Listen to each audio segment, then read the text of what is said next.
Bonsoir tout le monde, Azul Flaoun, j'espère que vous allez bien, j'espère que vous vous portez bien. Heureux dénouement pour cette journée du 6 février, deux bonnes nouvelles qui nous arrivent, dont une nouvelle est tout simplement extraordinaire. Un rebondissement majeur, un film qui ne manquera pas en tout cas de faire couler beaucoup d'encre à Alger, en Algérie, un peu partout.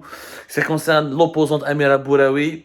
Mais avant de parler d'elle, de son histoire et de vous expliquer ce qui s'est passé, les rebondissements, le coup de théâtre qui s'est produit à Tunis, d'abord, nous devons donner cette information à Saad Bouarba, le chroniqueur Saad Bouarba. À l'âge de 77 ans, il échappe miraculeusement à la prison. Les juges du tribunal d'Al-Baïda ont décidé de le mettre sous contrôle judiciaire, de le remettre en liberté, mais de le placer sous contrôle judiciaire. Son téléphone personnel a été saisi. Il restera entre les mains de la justice et de la police.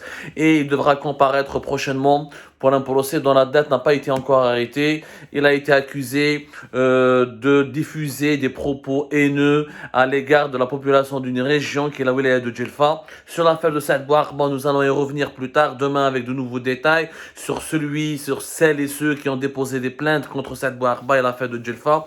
Mais restons dans l'affaire Amira Bouraoui, qui est tout simplement un film. Amira Bouraoui devait à 19h être extradée vers Alger.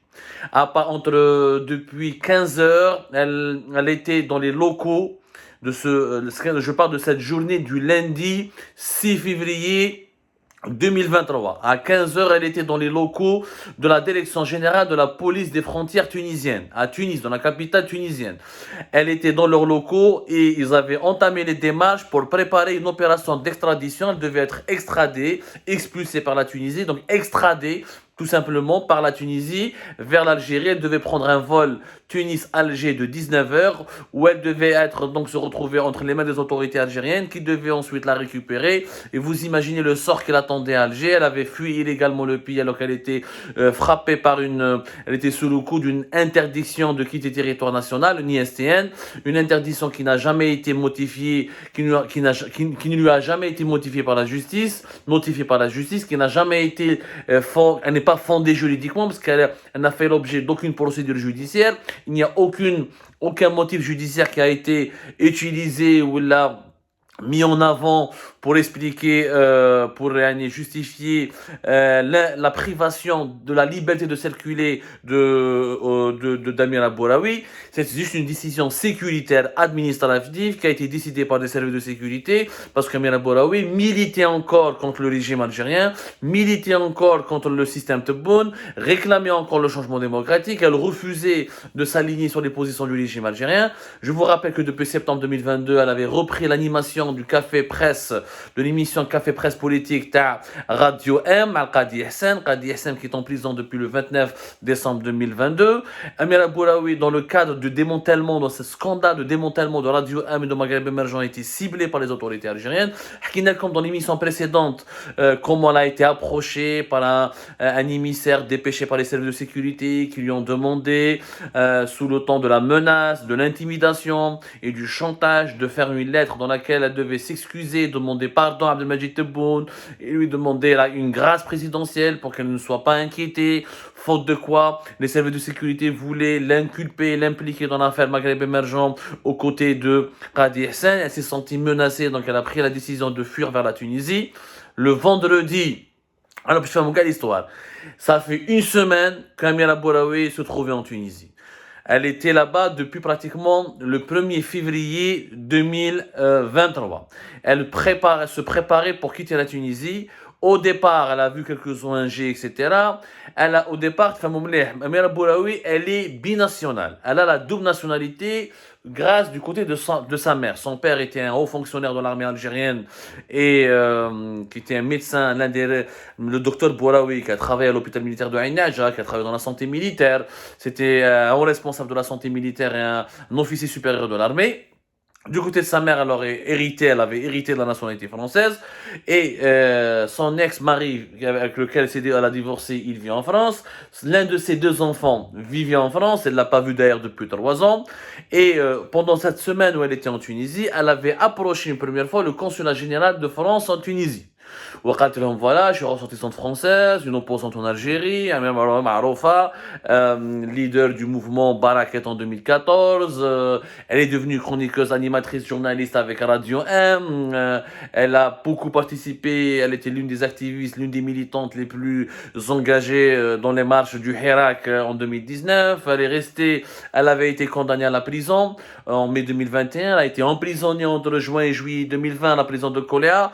Donc son CV politique est très connu, c'est une personnalité politique qui est dans l'opposition algérienne depuis bien avant le Hirak, depuis 2014 jusqu'à aujourd'hui même, et où elle a continué de militer, où elle a refusé d'abdiquer, où elle a refusé de s'agenouiller devant le système Tebboune. Le consulat général de France, qui l'ont reçu, madame, tant que vous n'avez pas de problème, tant que vous n'avez pas été exposé à un danger bien précis, on ne peut rien faire pour vous. Vous avez le passeport français, vous voulez quitter la Tunisie, les autorités tunisiennes. Si vous avez un souci, ce jour-là, on peut intervenir.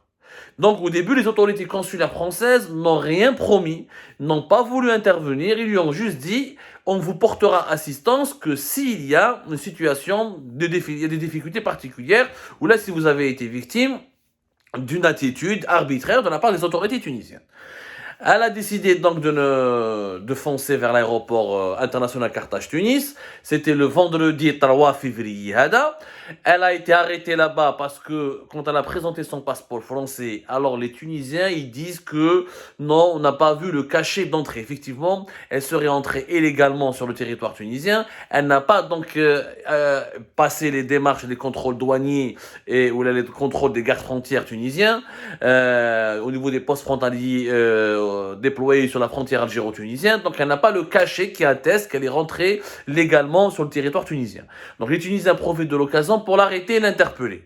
Ceci dit, c'est pas ça la vérité, c'est pas ça vraiment ce qui s'est passé, parce que quand on donne un passeport français, généralement on passe, les autorités tunisiennes, la police aux frontières, les éléments de la PAF tunisienne sont très peu regardants. Passeport français, américain, les occidentaux mettent bah et cachés, ils gueulent ils cachent parce que c'est les touristes occidentaux ils dorment sans visa en Tunisie. Mais Homa, ils avaient déjà Amira Bouraoui dès qu'elle est arrivée en Tunisie, les services de sécurité en Algérie avaient été alertés par leur homologue tunisien. Elle a été repérée en Tunisie bien avant le vendredi 3 février où elle s'était rendue à l'aéroport international de Carthage-Tunis pour prendre un avion et s'envoler vers la France. Elle a été déjà signalée des autorités algériennes dans le cadre qui m'a fait un tel comme dans la première émission tout à l'heure, dans le cadre d'une coopération bilatérale tacite et secrète, et au nom de la lutte contre le terrorisme. Malheureusement, cette lutte contre le terrorisme fait des dégâts.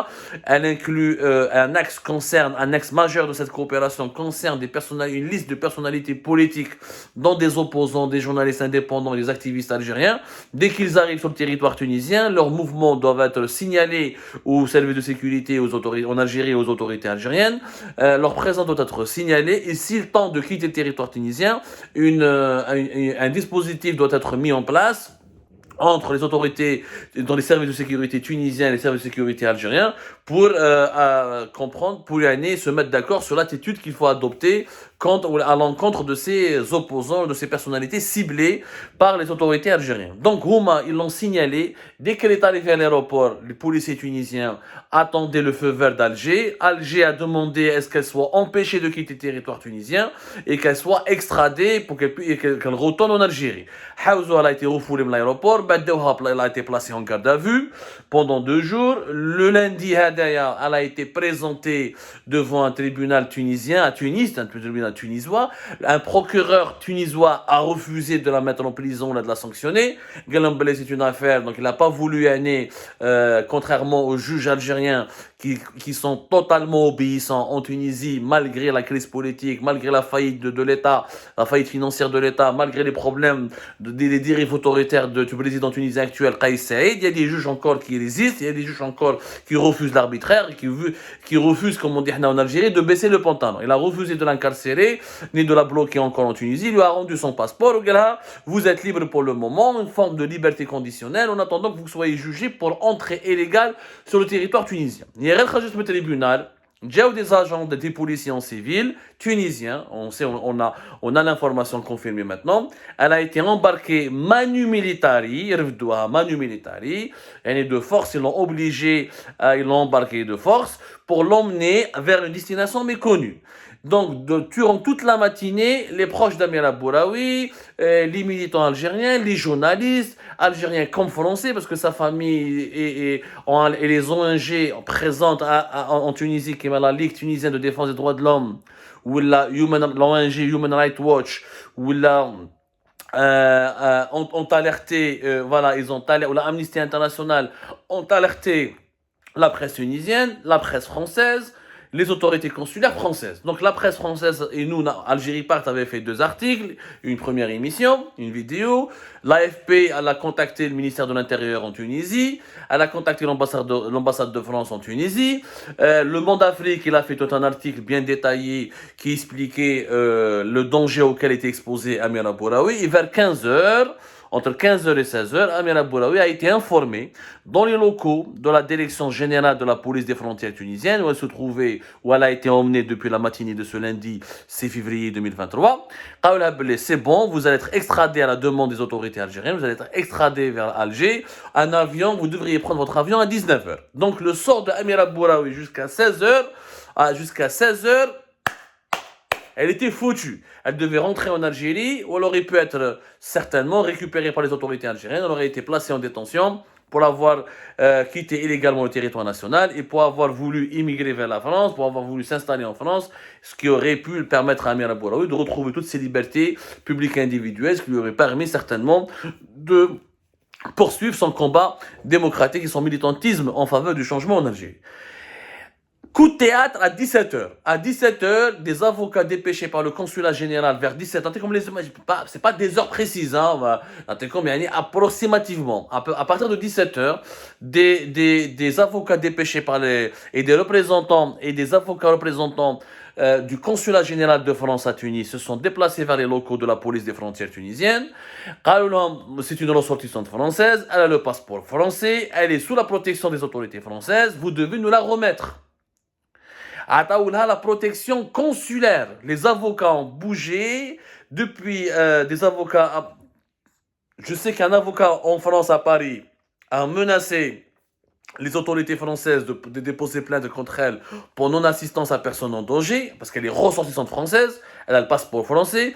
Des avocats de l'ambassade de tunisiens ont saisi l'ambassade de France et ont mis de la pression. L'AFP, la presse française, a mis la pression. Et des ONG internationales ont mis la pression sur l'ambassade de France. Le consulat général de France était obligé d'intervenir. Il a décidé d'intervenir. Ils l'ont récupéré. Les autorités tunisiennes n'avaient pas le choix que de la remettre parce qu'elle est ressortissante française. Ils l'ont remise aux représentants et aux agents et aux avocats du consulat général de France.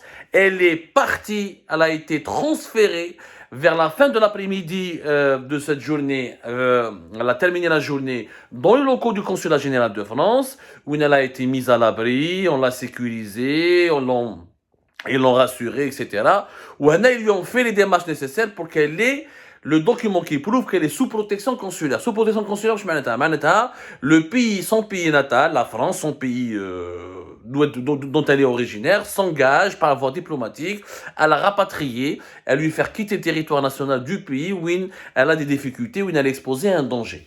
Grâce à cette protection consulaire, des agents du consulat de France à Tunis se sont déplacés vers l'aéroport ils ont accompagné Amir Abouraoui à l'aéroport Tunis-Carthage pour lui permettre de traverser ou d'accomplir toutes les démarches au niveau de la police aux frontières de la PAF tunisienne, au niveau des contrôles de la PAF tunisienne, pour qu'elle puisse enfin entrer dans la salle d'embarquement et monter à bord de cet avion, d'un vol le vol c'était le vol de 21h Tunis-Paris, et c'est comme ça que Amir Abouraoui elle a retrouvé sa liberté, elle s'est retrouvée à bord d'un avion, cette fois-ci à destination de Paris, au lieu d'aller à Alger à 16h, au lieu d'aller à Alger à 19h, au lieu d'être extradée vers Alger à 19h, à 21h, elle se retrouve dans un avion qui va l'emmener directement à Paris. Et elle va atterrir à Paris dans les heures à venir. Et Amira Bouraoui, comme ça, grâce à son passeport français, grâce à la France, grâce à l'intervention des autorités consulaires françaises et grâce à la médiatisation à laquelle nous avons modestement participé, mais à laquelle nous avons participé, mais grâce aussi à la pression médiatique des médias français, grâce au travail des ONG internationales, Human Rights Watch, Amnesty International et la Ligue tunisienne de défense des droits de l'homme, et ben Amira Bouraoui a pu échapper à une extradition qui était pratiquement certaine, impitoyable et qui aurait pu lui valoir un long séjour en prison. Et Amira Bouraoui, au lieu donc d'allonger la longue liste des détenus d'opinion, des détenus politiques en Algérie, elle va enfin retrouver sa liberté et son fils qui était ici bloqué à Paris, qui n'a pas vu sa mère depuis 3 ans. Nous sommes très heureux, c'est un très bon dénouement. Bien sûr, il va y avoir maintenant une grosse polémique, son passeport français, sa nationalité française. Quand certains dirigeants algériens ils ont des passeports et des nationalités étrangères et françaises et des résidences en France, personne n'est choqué, personne n'est énervé. Et qui jette une opposante, celle qui est parce que vous faut de la vérité. Si elle n'avait que le passeport algérien, Amira Bouraoui, donc elle a fait le harrache. Alors, il l'aurait réceptionné à l'aéroport d'Alger, il refdouha à l'aéroport d'Alger comme un sac de semoule, comme un sac de trèque ou de farina, et dans un autre robot, il harrache.